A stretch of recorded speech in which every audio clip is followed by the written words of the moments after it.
So hi guys, I wanted to make something clear because when I started this wasn't so clear to me, so I will try to make it as clear as possible.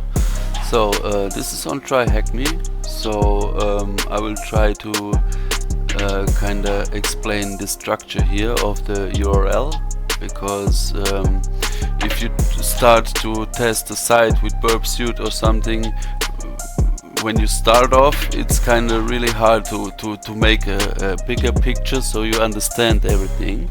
So I will try to do just that, yeah? Take it simple, yeah? So I will take a text. So, for example, if you take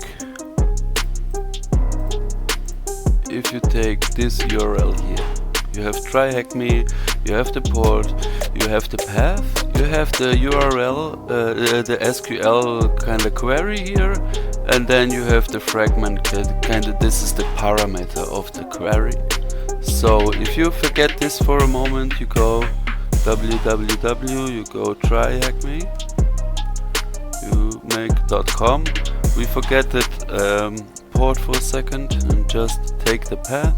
So this is the path. For example, if you take the C shadow, or yeah, let's make password.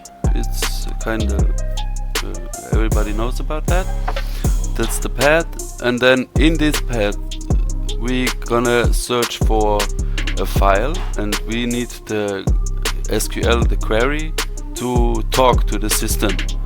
So this will be ID 1, because it's ID 1, it could be ID 2, 3, 4, 5, anyways, ID 1. And now you take the hashtag and you give kind of the parameter, the fragment. Okay, and that's all about it. Yeah, here you go, that's the page.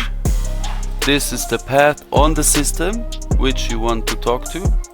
This is the query.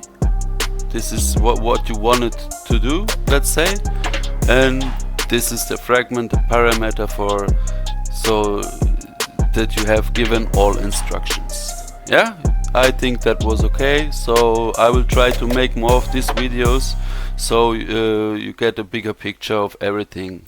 Okay guys, ciao.